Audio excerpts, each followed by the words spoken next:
الٹا جن لوگوں کی شادی ہونے والی ہوتی ہے وہ بیچارے ٹینشن میں پڑے ہوتے ہیں 6 کلمے یاد کرنے کے، حالانکہ کلمے کے ساتھ تو کوئی تعلق ہی نہیں اس کے۔ تو یہ جو صلاۃ و تسبیح کے اندر بھی پڑھا جاتا ہے، لیکن اس میں لا حول ولا قوت الا باللہ نہیں، وہ تو لادہ سے بخاری مسلم میں حدیث ہے کہ جنت کے خزانوں میں سے ایک خزانہ ہے لا حول ولا قوت الا باللہ۔ تو آپ پڑھنا چاہتے ہیں ضرور پڑھیں، اس میں وظیفے کے طور پہ آپ پوری تسبیح اس کی پڑھ لیں بے شک۔ تو تبلیغ جماعت والے یہ بتاتے ہیں 100 دفعہ درود شریف بتاتے ہیں اور 100 دفعہ استغفار بتاتے ہیں، تو بہت انٹلیکچوئل چیز ہے۔ یہ وظیفہ اتنا کمال ہے کہ آپ کے ہر فرض نماز کے بعد یہ وظیفہ نبی علیہ السلام نے مشروع کیا ہے۔ مسلم شریف میں حدیث ہے ہر فرض نماز کے بعد یہ وظیفہ پڑھنے والا کبھی نامراد نہیں جاتا۔ 33 دفعہ سبحان اللہ، 33 دفعہ الحمدللہ اور 34 دفعہ اللہ اکبر۔ اور ایک حدیث میں ہے مسلم شریف کی کہ جو پڑھے 33 دفعہ سبحان اللہ، 33 دفعہ الحمدللہ، 33 دفعہ اللہ اکبر اور 100 کا عدد پورا کرنے کے لیے پڑھ لے لا الہ الا اللہ وحدہ لا شریک لہ لہ الملک ولہ الحمد وہو علی کل شیء قدیر۔ 100 کا عدد اس سے بھی پورا کر سکتے ہیں اور 100 کا عدد اللہ اکبر کہہ کے بھی پورا کر سکتے ہیں، تو اس کے سارے گناہ معاف کر دیے جائیں گے اگرچہ سمندر کی جھاگ کے برابر ہی کیوں نہ ہو، لیکن وہ صغیرہ گناہ، کبیرہ گناہ صرف توبہ سے معاف ہوتے ہیں۔ وہ صحیح مسلم میں حدیث ہے کہ اگر بڑے گناہوں سے بچا جائے تو ایک جمعے سے دوسرا جمعہ، ایک رمضان سے دوسرا رمضان اور ایک نماز سے دوسری نماز درمیان کے گناہوں کا کفارہ بن جائے گی۔ لیکن جو نماز ہی نہیں پڑھتا تو جمعہ پڑھتا رہے تو وہ تو بڑے گناہوں سے نہیں بچا ہوا نا۔ مسلم شریف میں حدیث ہے بندے کے کفر اور اسلام کے درمیان فرق نماز ہے۔ یہ نہ ہوگا ایک رمضان پڑھ لے اگر رمضان کے بیچ چلے سارے، نہیں نہ، اس طرح نہیں ہوگا۔ تو یہ وظیفہ اتنا کمال ہے، بخاری مسلم دونوں میں حدیث ہے، کچھ غریب صحابہ حضور کے پاس ہے یا رسول اللہ ہر مقابلے میں ہم برابری کر لیتے ہیں امیر اصحاب کی، وہ روزے رکھتے ہیں ہم بھی روزے رکھ لیتے ہیں، وہ نمازیں پڑھتے ہیں ہم بھی نمازیں پڑھ لیتے ہیں، وہ جہاد کرتے ہیں ہم بھی جہاد کر لیتے ہیں، ایک معاملے میں آ کے ہم مارے جاتے ہیں۔ قرآن میں بار بار ہے اللہ کی راہ میں خرچ کرو، ہم تو خود ہی غریب ہیں، تو آپ ہمیں کوئی اس کا حل تجویز کریں۔ تو آپ فرمایا میں تمہیں ایک ایسی چیز بتاتا ہوں کہ تم ان کی برابری کر لو گے، تم ہر فرض نماز کے بعد 33 دفعہ سبحان اللہ، 33 دفعہ الحمدللہ، 34 دفعہ اللہ اکبر پڑھ لیا کرو۔ یہ بخاری مسلم دونوں میں۔ کچھ دنوں کے بعد پھر وہ حاضر ہوئے، یا رسول اللہ وہ تو امیر صاحبہ کو بھی پتہ چل گیا، وہ بھی یہی کچھ پڑھ رہے ہیں، اب ہم کیا کریں؟ تو اسی تک لو جناب، تو اسی گرین کارڈ دے بلو کارڈ دے چکر پہ ہو، دنیا دے آخرت کے نہیں۔ صحابہ کرام آخرت کے بلو اور گرین کارڈ کی بات کرتے تھے۔ تو نبی علیہ السلام مسکرائے، آپ نے فرمایا ذالک فضل اللہ یؤتی من یشاء، یہ اللہ کا فضل ہے، میں تو اللہ کا فضل نہیں روک سکتا، ٹھیک ہے نا۔ تو ظاہر گیون سرکمسٹانسز اللہ کے دیے ہوئے ہیں، اس کے اندر آپ بیسٹ پرفارم کرنے کی کوشش کریں۔ اللہ کے فضل کو تو کوئی روک نہیں لگا سکتا نا، کوئی یہ نہیں کہہ سکتا کہ جی وہ یعنی تیرے ہوتے جنم لیا ہوتا کیوں نہیں ہوا، ہو سکتا ہے ابو جہل ہی ہوتا۔ تو جس حال میں اللہ نے رکھا ہے اسی کو آپ بہتر سمجھیں۔ تو اس طرح کی کئی احادیث ہیں جو ان وظیفوں کو سپورٹ۔ اچھا مسلم شریف میں ایک حدیث میں یہ بھی آیا کہ 10 دفعہ سبحان اللہ، 10 دفعہ الحمدللہ اور 10 دفعہ اللہ اکبر۔ اگر کسی کے پاس ٹائم تھوڑا ہے نا تو فرض نماز کے بعد یہ بھی پڑھ سکتا ہے، 10 دفعہ بھی وظیفہ یہ والا کیا جا سکتا ہے۔ ایک بڑی رکت انگیز حدیث ہے، ہمارے یوسف بھائی نے اس پہ کلپ بھی بنایا ہے، صفین کی راتوں میں، بخاری مسلم دونوں میں حدیث ہے۔ مولا علی علیہ السلام خود روایت کر رہے ہیں، وہ کہتے ہیں کہ نبی علیہ السلام کو جب اللہ نے کشادگی دی، کچھ غلام آپ کو گفٹ ملے، تو میں نے فاطمہ سے کہا کہ تم پورا دن گھر کی صفائی کرتی ہو، چکی چلاتی ہو، اس کی وجہ سے ان کے ہاتھ پہ بھی نشان بن گئے تھے، اس طریقے سے سامان اٹھا کے لاتی تھیں تو وہ رسی کے نشان یہاں پڑے ہوئے تھے۔ تو نبی علیہ السلام سے جا کے جو ہے وہ ایک غلام ڈیمانڈ کر لیتے ہیں جو ہمیں ذرا ہیلپ آؤٹ کر دے گا، جب سب کو مل رہا ہے تو ہمیں بھی مل جائے گا۔ تو سیدہ فاطمہ حاضر ہوئی، یہ حدیث بخاری میں بھی ہے مسلم میں بھی ہے۔ تو حضور علیہ السلام کے پاس گئیں، بات نہیں کر سکی، طبیعت میں تربیت کس کی تھی سر؟ بولڈنس نہیں تھی وہ والی، حالانکہ باپ ہے اور حضور کو پتا تھا اپنی بچی کی عادت کا۔ تو وہ گئیں، بات نہیں کر سکی، واپس چلی گئی۔ تو حضور علیہ السلام محفل برخاست ہوئی، آپ خود آ گئے۔ سر وہ حدیث کمال ہے، مولا علی کہتے ہیں میں اور فاطمہ ایک چادر میں لیٹے ہوئے تھے اور نبی علیہ السلام ہمارے گھر میں آئے اور پاؤں کی جانب سے نبی علیہ السلام ہمارے بستر میں داخل ہوئے، حتیٰ کہ آپ کے پاؤں کی ٹھنڈک ہم نے اپنے سینے پہ محسوس کی. یعنی حضور علیہ السلام نے پاؤں کی جانب سے اپنے پاؤں انٹر کیے اور وہ پاؤں سیدہ فاطمہ اور مولا علی کے سینے تک پہنچ گئے تو انہوں نے ان کو سینے سے لگا لیا. سر یہ فرینکنس کسی صحابی کو نصیب ہو سکتی ہے؟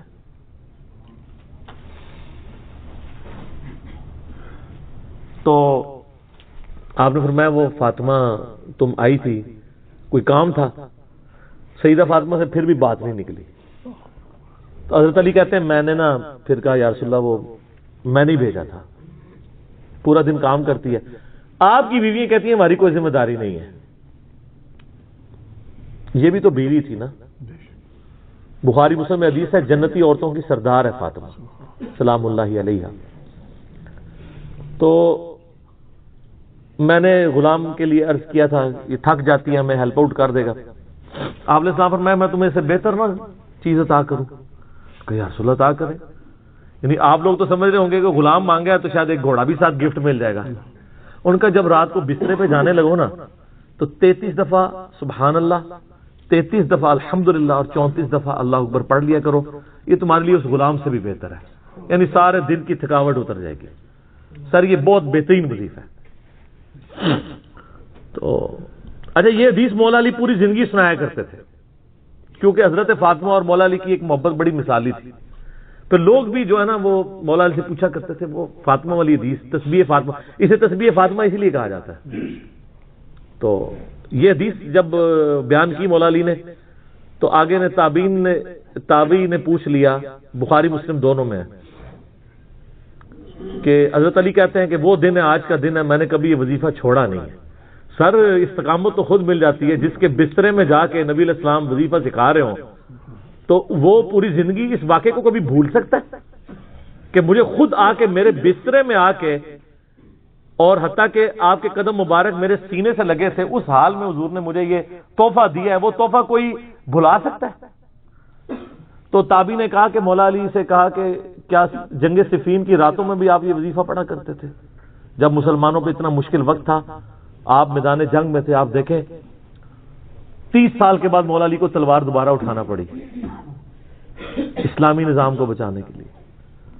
تو مولا نے کہا صفین کی راتوں میں بھی میں نے کبھی یہ وظیفہ نہیں چھوڑا. ٹھیک ہے. تو اس پہ وہ کلپ بنایا تھا صفین کی راتوں میں. یہ اتنا کمال کا وظیفہ ہے.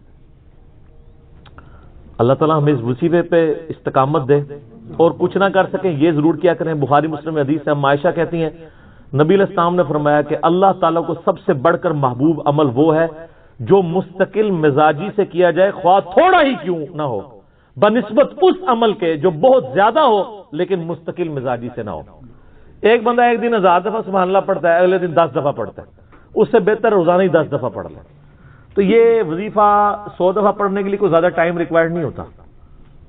آپ روٹین میں ہیں، آپ پاس دونوں آپشن ہیں، الگ الگ کر کے پڑھ لیں تب بھی ٹھیک ہے، ایک ہی دفعہ میں پڑھ لیں سبحان اللہ والحمد للہ ولا الہ الا اللہ واللہ اکبر تب بھی درست ہے. اور فرض نماز کے بعد تو اور کوئی وظیفہ، ایک آیت الکرسی والا وظیفہ اور یہ تسبیح فاطمہ والا وظیفہ اور تکبیر بلند کرنا، استغفار پڑھنا، اللہم انت السلام منک السلام، سارے اذکار اس میں لکھے ہوئے. چند ایک وظائف تو ضرور پڑھیں اور اس میں یہ والا وظیفہ کبھی نہ چھوڑیں، یہ بہت ایکسٹرا آرڈنری وظیفہ ہے. وَلَنَبْلُوَنَّكُمْ بِشَيْءٍ مِّنَ الْخَوْفِ وَالْجُوعِ وَنَقْصٍ مِّنَ الْأَمْوَالِ وَالْأَنفُسِ وَالثَّمَرَاتِ. ہم ضرور آزمائیں گے دنیا کی زندگی میں تمہیں خوف کے ذریعے، بھوک کے ذریعے، جان اور مال میں نقص کے ذریعے. وَبَشِّرِ الصَّابِرِينَ، اور بشارت ہوگی صبر کرنے والوں کے لیے. تو یہ ساری تکلیفیں ان کو آپ مکافات عمل کہہ کے نہیں جان چھڑا سکتے، یہ الگ طرح سے آزمائش بھی ہو سکتی ہے کسی کے اوپر. اور صبر کرنے والوں کے لیے بشارت ہے، اور ان کی نشانی کیا ہے؟ الذین اذا اصابتهم مصیبہ، جب کبھی انہیں کوئی مصیبت پہنچتی ہے تو وہ کہتے ہیں قالوا انا للہ وانا الیہ راجعون. بھئی ہم بھی تو اللہ کی طرف سے آئے تھے، ہمیں بھی لوٹ کے اللہ کے پاس جانا ہے. اگر کوئی تکلیف آئی ہے تو یہ بھی چلی جائے گی. سب سے بڑی تکلیف کیا ہے؟ موت. وہ بھی تو ہم پہ آنی ہے نا، تو اس سے پہلے اگر چھوٹی تکلیف آئی ہے تو اللہ کی طرف چلی جائے گی. اس کانٹیکسٹ میں ایک حدیث ہے صحیح مسلم میں بڑی زبردست، ام سلمہ کہتی ہیں کہ جب ابو سلمہ میرے خاوند فوت ہوئے، مجھے ان کی فوتگی کی خبر ملی تو میں نے حضور سے ایک دعا سن کے یاد کر رکھی تھی کہ جو کوئی وہ دعا مانگ لے گا اللہ تعالیٰ اس سے بہتر اسے نعم البدل دے دے گا. اور وہ دعا آدھا پورشن تو یہی ہے، سورۃ البقرہ کی آیت نمبر 156، انا للہ و انا الیہ راجعون.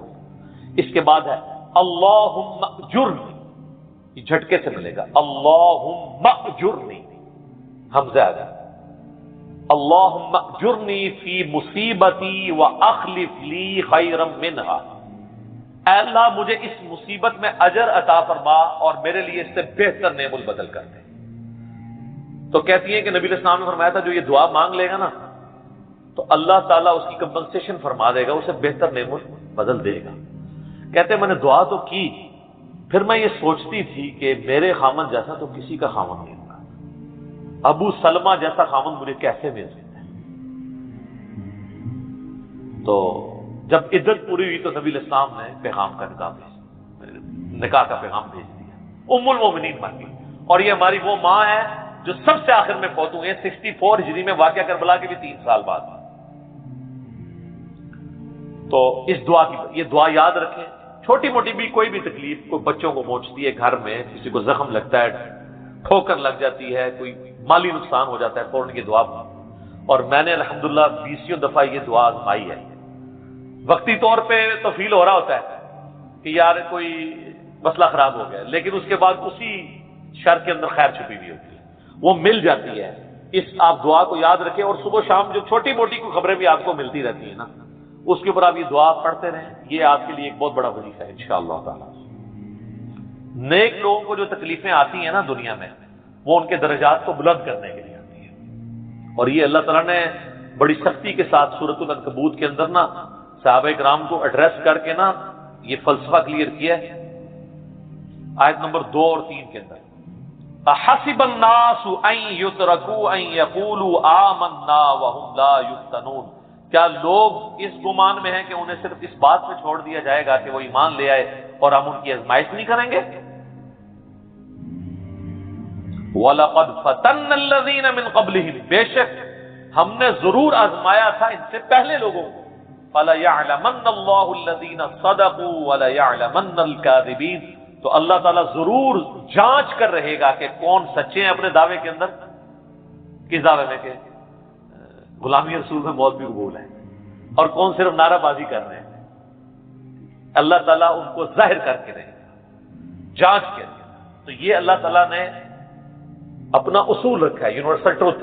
اس کانٹیکسٹ میں صحیح بخاری میں ایک حدیث ہے، صحابہ کرام نے جب کافروں کی تکلیفوں کا ذکر کیا نا حضور سے، تو آپ نے فرمایا صبر کرو،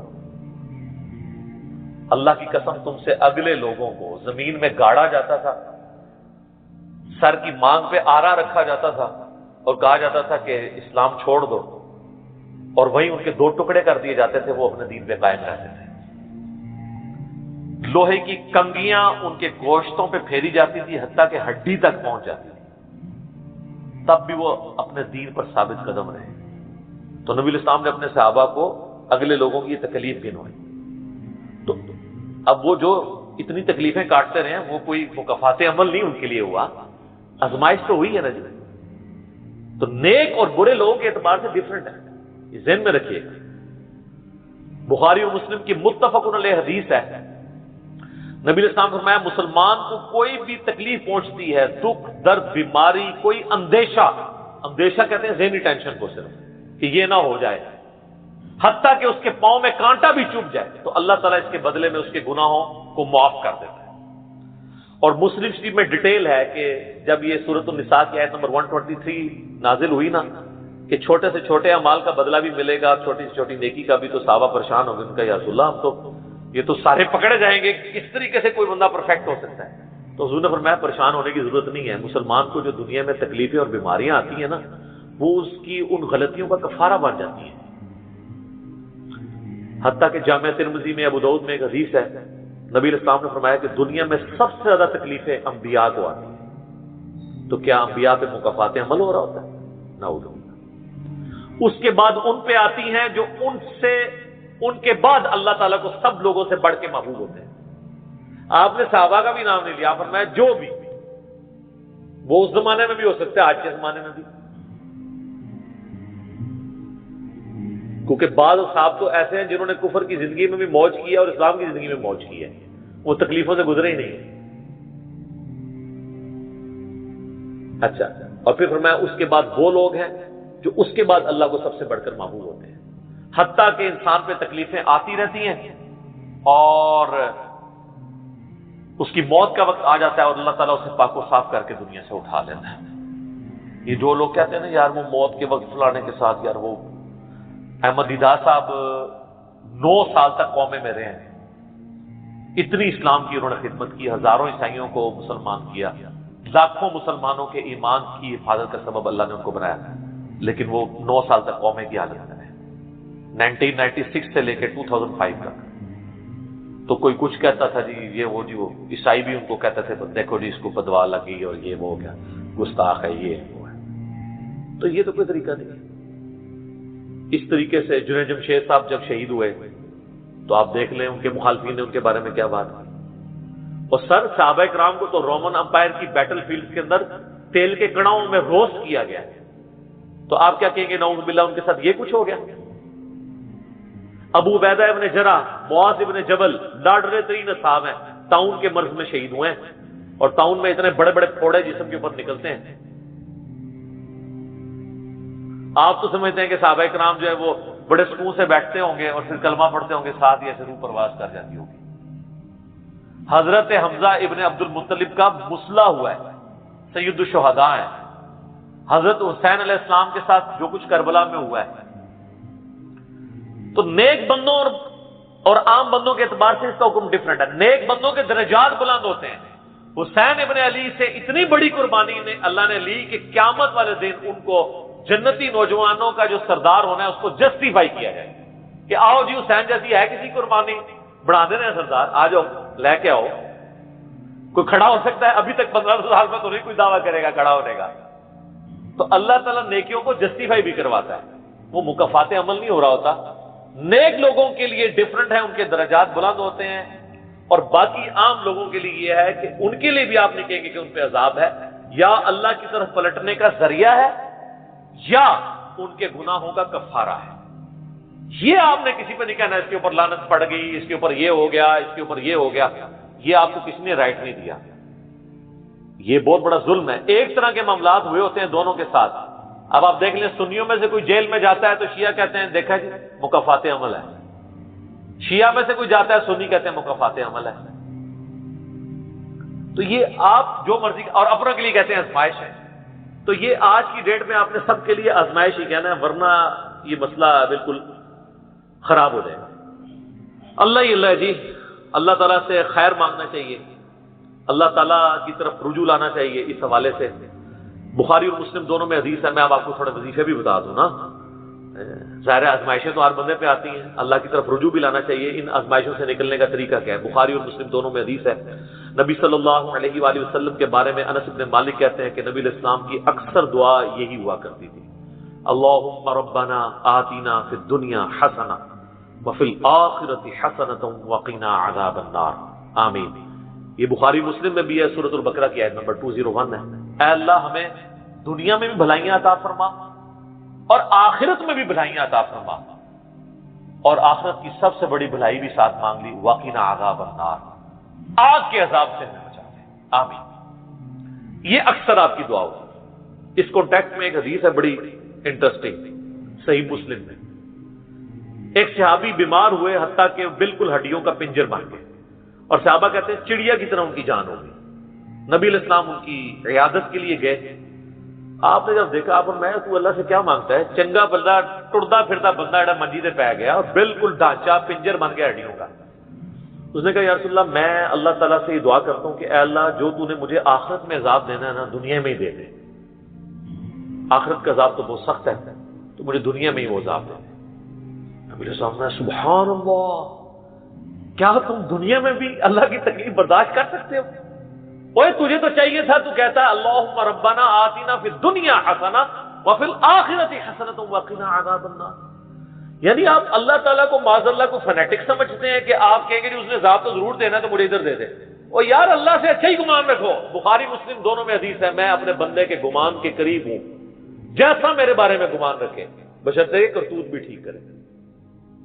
تو سر ہم تو یہ کہتے ہیں اللہ ہم نہ تیری آزمائش کے قابل ہیں نہ تیرے عذاب کے قابل ہیں, ہمیں بلا حساب و کتاب ہی جنت میں داخل فرما دے, آمین. تو میں اپنے بندے کے گمان کے قریب, اچھا گمان رکھیں انشاءاللہ تعالی اینڈ رزلٹ بھی اچھا ہوگا. آپ اللہ سے گمان اچھا رکھیں, یہ گمان بہت اہم چیز ہے. اور یہ آپ کا جو کانفیڈنس ہے نا اللہ کے اندر کہ انشاءاللہ اللہ میرے ساتھ خیر کا معاملہ ہی کرے گا. اچھا کئی لوگ کہتے ہیں منو تو اللہ نے دینے ہی ذات ہے. استغفر اللہ تو بولی, آپ چاہے اچھے اعمال کرتے ہیں برے اعمال, تب بھی آپ نے یہ اپنے بارے میں یہ بات نہیں کرنی. یہ تو اور کسی کے بارے میں تو آپ نے سوچنا بھی نہیں سر, وہ تو کہانی ختم. وہ تو صحیح مسلم میں حدیث ہے نا, ایک شخص نے قسم اٹھا کے کہہ دیا تھا کہ اللہ تعالیٰ اس کو کبھی معاف نہیں کرے گا, وہ بڑا گنہگار شخص تھا. اللہ کی بارگاہ میں پہنچے, اللہ نے فرمایا تو نے میرے بھی آپ پہ کیسے قسم کھا دی, جا میں نے اس کو معاف کیا, تجھے دوزخ میں پھینک دیا. لا يسأل عما يفعل وهم يسألون, سورۃ الانبیاء کی آیت ہے. اللہ کو کوئی نہیں پوچھ سکتا اس نے یہ کیوں کیا, وہ سب کو پوچھ سکتا ہے کہ انہوں نے یہ کیوں کیا. یہ اللہ تعالیٰ کے بارے میں ناشکری پھیلانا سورہ الزمر میں ہے, لا تقنطوا من رحمت اللہ, اللہ تعالیٰ کے بارے میں مایوسی عوام کے اندر پھیلانا. لیکن اس کا دوسرا پہلو بھی غلط ہے کہ آپ رحمت کی آیتیں پڑھ کے تو لوگوں کے کام چوک کے رکھو, وہ بھی دوسری ایکسٹریم ہے, وہ بھی نہیں ہونی چاہیے. رحمت سے دھوکہ بھی نہیں کھانا, ہاں اعمال پورے کرنے ہیں اور پھر اللہ سے امید بھی رکھنی. جو سیدنا ابوبکر نے حضرت عمر کو وصیت کرتے ہوئے کیا کہا تھا, کیا عمر جب تو جنتیوں کی طرف دیکھے نا تو دعا کرنا کہ میں بھی ان میں شامل ہو جاؤں, اور جب بھی تو جہنمیوں کا ذکر لائے تو اللہ تعالیٰ سے پناہ مانگنا کہ کہیں میں ان میں شامل نہ ہوں. انہوں نے آگے سے کہا کہ میں عشرہ مبشر ہوں. ٹھیک ہے, یہ معاملہ بہت سینسٹیو ہے. جن کو اللہ کا تعارف ہے نا تو وہ ان کی زندگی بڑے ڈر ڈر کے گزرتی ہے. تو یہ حدیث میں نے اس لیے بتا دی. ایک اور ذریعہ ہے ان آزمائشوں سے نکلنے کا. صحیح بخاری اور مسلم دونوں میں حدیث ہے, جس کی یہ خواہش ہے کہ اللہ اس کی عمر دراز کر دے اور اس کے رزق میں کشادگی دے. رزق میں دنیا کی ہر نعمت شامل ہے. ہم تو دولت ہی سمجھتے ہیں, اچھی صحت بھی رزق ہے, اچھی اولاد بھی رزق ہے, اچھی صحت بھی رزق ہے, مال کی فراوانی بشرطے کہ وہ فطرے میں نہ ڈال دے وہ بھی رزق ہے. ہر چیز دنیا میں جتنی بھی اہمیت ہے کی چیزیں جو ہم سمجھتے ہیں. تو بخاری اور مسلم دونوں میں الفاظ ہیں, جس کی یہ خواہش ہے اس کی عمر دراز ہو جائے اور اس کے رزق میں کشادگی ہو تو اپنے رشتہ داروں کے ساتھ حسن سلوک کرے. یہ ہے جناب وہ کام کرنے کا. حسن سلوک خالی ان کو تسلیاں نہیں دینا. ظاہر قرآن اور حدیث میں جب رشتہ داروں سے صلہ رحمی کا ذکر آتا ہے تو یہ ہے کہ ان کے ساتھ قطع تعلق ہی نہیں کرنی, دوسرا ان کی فائنینشیل سپورٹ کرنی ہے. اس لیے آپ دیکھیں سب سے زیادہ حقدار زکوٰۃ کے صدقات کے آپ کے بہن بھائی ہیں, سب سے قریبی رشتہ ہوا ہے, اس کے بعد کوئی اور حق نہیں. باقی اس پہ تو امت کا اجماع ہے کہ جو صدقات اللہ کی راہ میں آپ کرتے ہیں اس سے اللہ تعالیٰ تکلیف ٹالتا ہے. منت سے نہیں ٹلتی. بخاری مسلم میں حدیث ہے کہ منت سے کنجوس کا مال ہی نکلتا ہے, تکلیف نہیں ٹلتی. لاجیکل ہے. منت تو یہ کہ یا اللہ پہلے کر تو میں کراں گا, اور صدقے میں کیا ہے, یا اللہ میں نے تیری طرف سے تیری راہ میں یہ صدقہ کیا اور میں اس نیک عمل کا وسیلہ تجھے پیش کرتا ہوں, میرا مسئلہ حل کر دے. جو بخاری مسلم میں حدیث ہے, 3 لوگ غار میں پھنس گئے تھے, انہوں نے اپنے پرانے اعمال کا واسطہ پیش کیا تھا. یہ نہیں لگا کہ یا اللہ ایک بار کاٹ دیتے تھے کرا کے پھر کون سی نکلنا. انہوں نے اپنے پرانے کیے ہوئے اعمال کا وسیلہ اللہ کے حضور پیش کیا, جو قرآن میں بھی ہے وَاسْتَعِينُوا بِالصَّبْرِ وَالصَّلَاةِ. صبر اور نماز کے ذریعے اللہ کی مدد چاہو, جس سے وہ کہتے ہیں جی اس سے غیر اللہ کی مدد ثابت ہوتی ہے. تو کوئی کہتا ہے المدد یا صبر, المدد یا نماز, وہ اس کا مطلب ہے صبر اور نماز سے اللہ کی مدد, کیونکہ آگے آتا ہے ان اللہ مع الصابرین, بے شک اللہ تعالیٰ صبر کرنے والوں کے ساتھ. تو نیک اعمال کا وسیلہ آپ اللہ کے حضور پیش کریں. تو صدقہ اور خیرات کرنا یہ اللہ تعالیٰ کی طرف سے آئی ہوئی تکالیف کو, بلاؤں کو ٹال دیتا ہے. تو یہ میں نے آپ کو ایک دعائیں, اذکار اور پھر اعمال بھی بتا دیے. آخر میں 2 دعائیں میں وہ جو بیان کی تھی ان کو ریپیٹ کر دیتا ہوں. ایک پریونٹیو دعا ہے. یہ 2 علاج ہوتے ہیں نا, پریونٹیو اور کیوریٹو. پریونٹیو علاج یہ ہوتا ہے کہ بیماری ہونے سے پہلے علاج کیا جائے, جیسے ویکسین ہے. آج کل وہ کہہ رہے ہیں نہیں کورونا کی ویکسین بن گئی ہے کہ وہ لگوا لیں تو تکلیف ہو ہی نہ. ایک ہوتا ہے کیوریٹو علاج کی بیماری ہو گئی ہے تو اب علاج کیسے؟ تو پریونٹیو علاج جو دعائیں ہیں نا وہ ہے اللہم ربنا آتنا فی الدنیا حسنہ وفی الآخرۃ حسنۃ وقنا عذاب النار. ہر نماز کے تشہد میں اسے مانگیں، ٹھیک ہے، بلکہ سجدے میں مانگیں. صحیح مسلم میں حدیث ہے کہ سجدے میں تم اپنے رب کے سب سے زیادہ قریب ہوتے ہو، خوب دعائیں مانگا کرو. سجدے میں بھی آپ یہ دعا مانگیں، تشہد میں تو مانگے ہی مانگے. وہ بخاری مسلم میں حدیث ہے درود شریف کے بعد جو چاہو اپنے رب سے مانگو، وہ تو قبولیت کی ایک جگہ ہے. اس کے علاوہ یہ ہوگی پریونٹیو علاج بیماریوں سے، پریشانیوں سے. جتنے سنت اذکار ہیں، بسم اللہ الذی لا یضر یا اعوذ بکلمات اللہ التامات من شر ما خلق، یہ ساری کی ساری چیزیں اللہ تعالیٰ کی طرف سے سنت اذکار ہیں. لیکن یہ یاد رکھیے گا یہ ناگہانی آفات کے لیے ہیں. یہ نہیں ہے کہ بسم اللہ پڑھ کے ساکٹ میں انگلی دے دے یا بسم اللہ الذی لا یضر پڑھ کے تو کوبرے سے کھیلنا شروع کر دے. نہیں، وہ پھر آپ اپنے اوپر تقدیر خود غالب کروا رہے ہیں. پھر یہ اذکار نہیں اثر کریں گے. یہ ناگہانی آفات کے لیے. جب کوئی شخص اپنے اوپر خود تقدیر غالب کر لیتا ہے نا پھر وظائف ہو جاتے ہیں سائڈ کے اوپر. یہ ذہن میں رکھیے گا. پھر بھی جو تکلیفیں آنی ہے نا وہ تو آنی ہے اللہ کی طرف سے آزمائش والی. وہ تو ہمیں یہی ایٹیٹیوڈ ہے کہ ہم اللہ تعالیٰ کی طرف رجوع لائیں. اور وہی ہے کیوریٹو علاج کہ جب کسی پہ تکلیف آ جائے تو اب کیا کرنا ہے اس نے کہنا ہے انا للہ و انا الیہ راجعون اللہم اجرنی فی مصیبتی و اخلف لی خیرا منہا. یہ مکافات عمل کا سارا ٹاپک اس کا اینڈ میں کروں گا سورہ الحدید کی ان 2 آیات کے اوپر، جس کے بعد صبر آ جائے گا کہ اللہ تعالیٰ نے یہ تکلیف کا سلسلہ دنیا میں جو رکھا ہوا ہے اس پہ صبر کے لیے کیا ترغیب دلائی ہے. آیت نمبر 22 اور 3 ما اصاب من مصیبت فی الارض ولا فی انفسکم، کوئی مصیبت بھی ایسی نہیں کہ زمین میں آئے.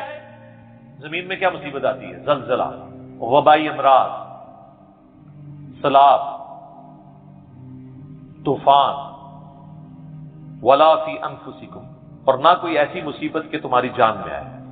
جان میں ہر طرح کی بیماری، کسی کو بلڈ کینسر ہو گیا، کسی کے گردے فیل ہو گئے، کسی کو ہیپاٹائٹس ہو گیا، تو اللہ فرماتا ہے الا فی کتاب من قبل ان نبرأھا، یہ ہم نے لوح محفوظ میں پہلے ہی لکھا ہوا ہے اس سے پہلے کہ ہم یہ تکلیف بھیجیں. کام ہی ختم ہو گیا. اللہ کہتا ہے ہم نے تو یہ طے کیا، یہ ڈیسٹنی ہے، تمہاری تقدیر ہے. ان ذالک علی اللہ یسیر، یاد رکھنا یہ اللہ کے لیے بڑا آسان ہے، بہت آسان ہے. کوئی یہ بھی کہہ سکتا ہے کتنا ہو گیا، پہلے ہی اللہ کو پتہ ہے. اللہ کے علم کے لیے آسان ہے.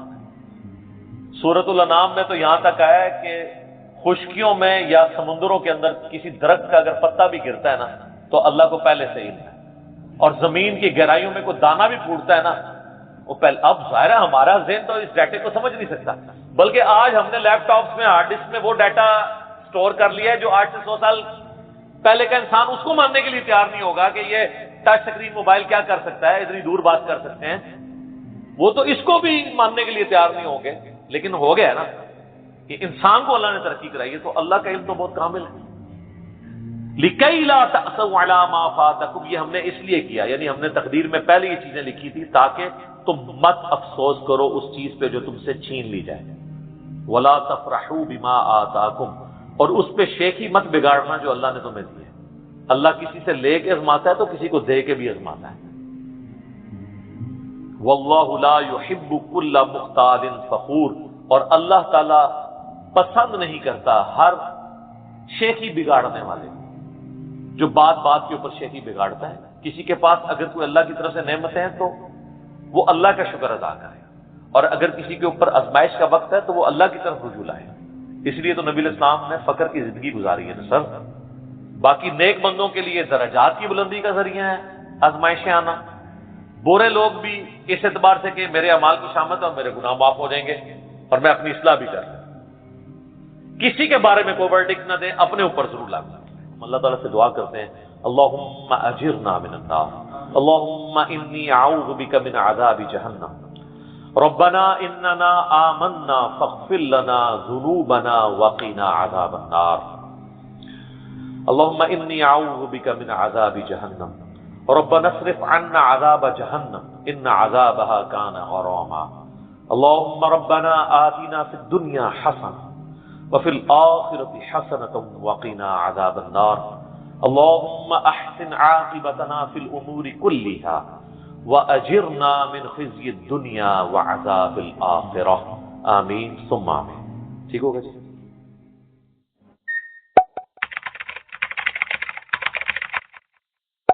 تو اس میں کوئی شک نہیں ہے کہ اللہ تعالیٰ کی یہ یونیک کوالٹی ہے الہ. عربی میں الہن کہتے ہیں ایسی ہستی کو جس کو پوجا جائے، جس کی عبادت کی جائے، جو عبادت کے لائق ہو. اور ظاہر ہے کہ اس میں ایسی کوالٹیز ہونی چاہیے جو کسی اور میں نہ ہو، کیونکہ باقی سب نے اس کے سامنے سر تسلیم خم کرنا ہے. اللہ تعالیٰ کی کچھ کوالٹیز ایسی ہیں جو کسی اور میں ہو ہی نہیں سکتی، اور کچھ کوالٹیز ایسی ہیں جو اللہ تعالیٰ مخلوق کو اپنی طرف سے تفویض کسی حوالے سے فرما دیتا ہے. جیسے سمع و بصارت ہمیں بھی عطا کی ہوئی، اللہ بھی دیکھتا سنتا ہے.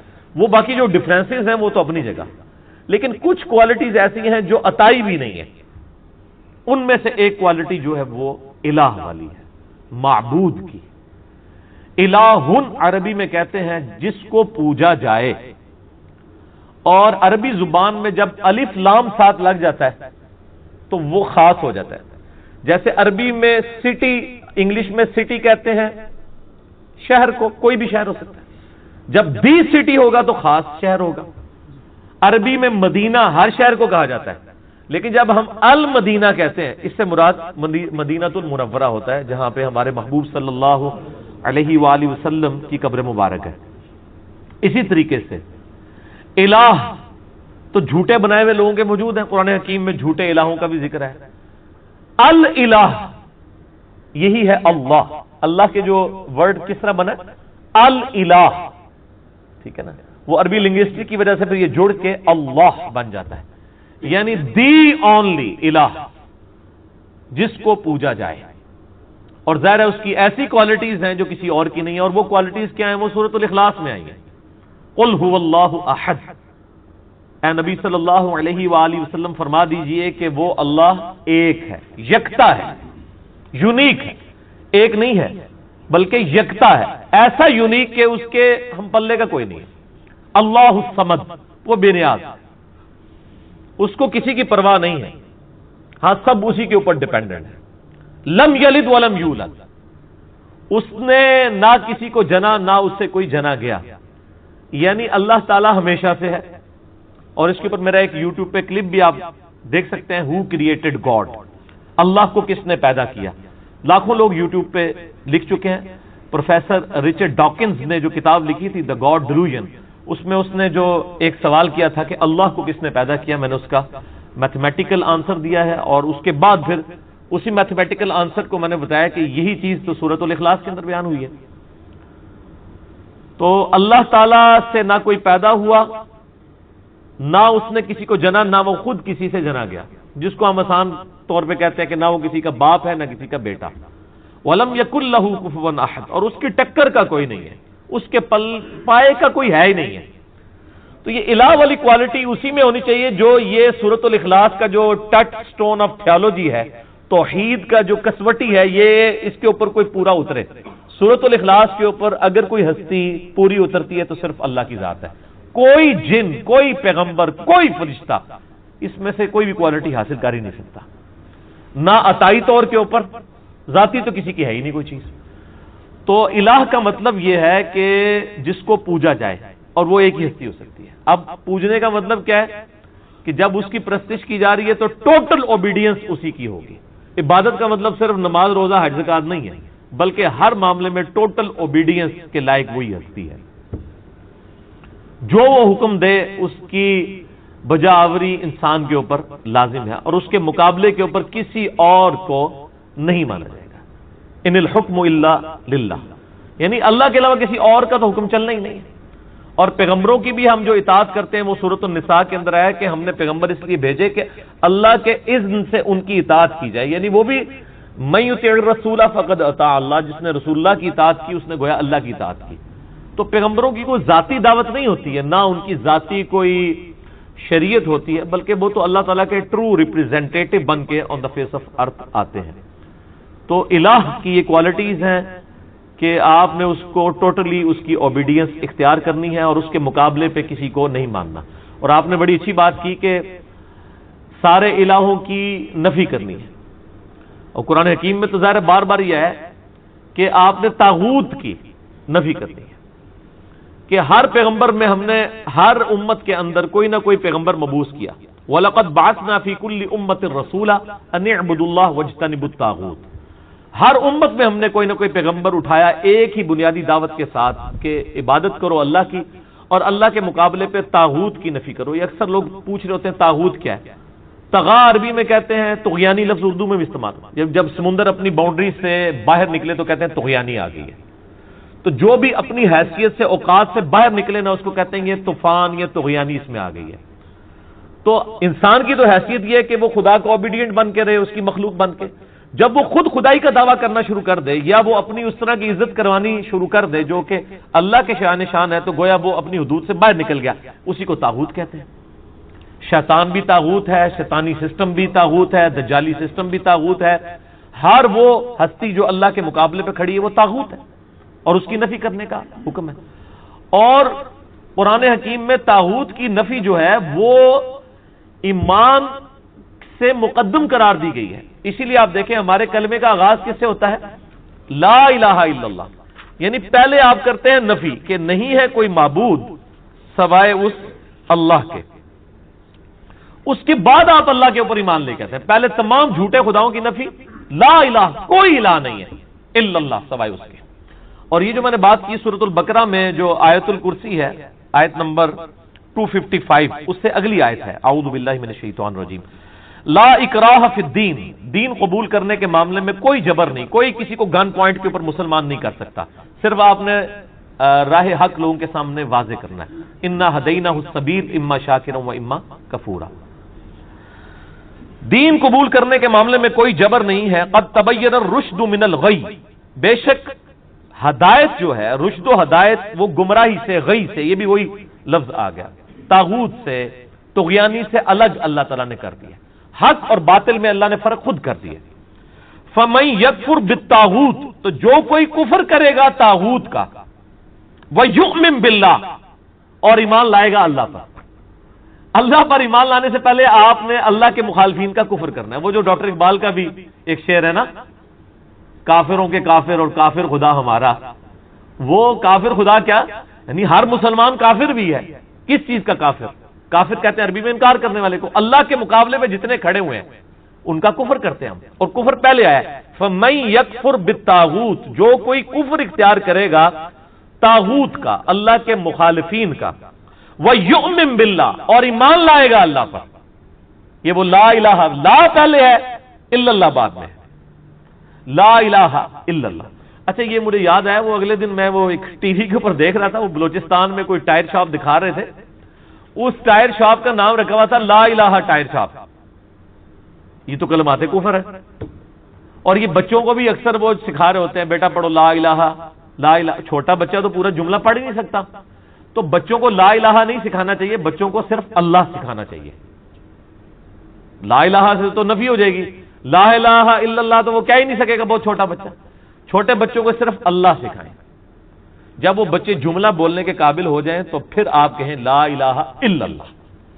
تو آپ لوگوں کا ذرا لیول دیکھیں کہ وہ میں نے وہ ٹائر شاپ دیکھ رہا تھا، لا الہ ٹائر شاپ۔ چلو آپ نے ٹائر شاپ کا نام رکھنا ہے تو لا الہ الا اللہ رکھے نا، تو لا الہ کے تو مطلب ہے کوئی الہ نہیں ہے، یہ تو کلمات کفر ہے۔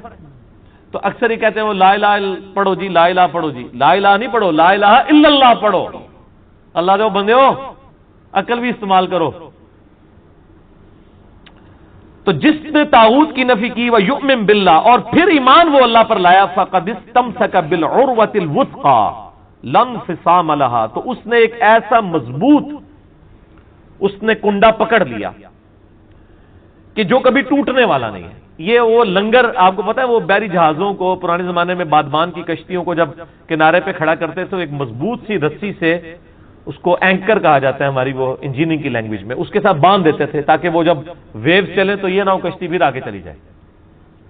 اور اسی طریقے سے جو بڑے بحری جہاز ہیں ان کے ساتھ وہ بڑے بڑے وزن رکھے ہوئے ہوتے ہیں، انہوں نے وہ لٹکا کے تو اینکر کے طور پہ کام کرتے ہیں. تو یہ اینکر پرسن بھی لفظ استعمال ہوتا ہے نا، کیونکہ اس کے گرد ہی سارے وہ بیٹھے ہوتے ہیں نا جھوٹ سچ بولنے والے. تو لم فسام لہا، وہ ایسا اس نے اینکر پکڑا ہے، وہ ایسی زنجیر پکڑ لی ہے جو کبھی ٹوٹے گی نہیں. کس نے؟ جو طاغوت کی نفی کرے اور اللہ پر ایمان لائے. واللہ سمیع علیم، اور اللہ تعالی سننے والا، علم والا ہے. اللہ ولی الذین آمنوا، اللہ ہے ولی اہل ایمان کا. یخرجہم من الظلمات الی النور، وہ اہل ایمان کو اندھیروں سے نکالتا ہے روشنی کی طرف. اچھا، قرآن میں اندھیرے جمع کے سیغے سے آئے ہیں کیونکہ گمراہیاں ہمیشہ زیادہ ہوتی ہیں، اور ہدایت ہمیشہ سنگولر کے سیغے سے آئی ہے کیونکہ ہدایت ایک ہی ہوتی ہے. یہ آپ کہتے ہیں نا چاروں راستے ہاتھ پہ ہیں، اللہ نے تو ایک ہی راستہ بتایا ہوا ہے. اہدنا الصراط المستقیم، اے اللہ ہمیں سیدھے راستے پر چلا. صراط الذین انعمت علیہم، راستہ ان لوگوں کا، راستے ان لوگوں کے نہیں ہیں، راستہ ایک ہی ہے. وہ امام کائنات سید الاولین والآخرین شفیع المذنبین رحمت للعالمین سیدنا و مولانا امام اعظم محمد رسول اللہ صلی اللہ علیہ وآلہ وسلم کا مبارک راستہ ہے. راستہ ان لوگوں کا جن پر تیرا انعام ہوا. تو یہ سمجھتے ہیں وہ جو جتنے سلسلے چل رہے ہیں ہمارے بزرگوں کے، ہمارے وہ سارے بڑے بڑوں کے، وہ کہتے ہیں یہ سارے اسی طرف ہی جا رہے ہوتے ہیں، جبکہ قرآن ہمیشہ گمراہی کو کہتا ہے کہ جمع کے سیغے سے، ہدایت ہمیشہ سنگل ورڈ کے سیغے سے. اللہ تعالیٰ پشت پناہ ہے، ولی ہے، دوست ہے اہل ایمان کا، ان کو نکالتا ہے گمراہیوں سے نور کی طرف. والذین کفروا اولیاءہم الطاغوت، اور جو کفر اختیار کرتے ہیں اللہ کا، اللہ کی ناشکری کرتے ہیں، اللہ کے منکر بنتے ہیں، وہ اولیاءہم الطاغوت، وہ جو ہیں وہ طاغوت کے اولیاء ہیں اور طاغوت ان کے اولیاء ہیں.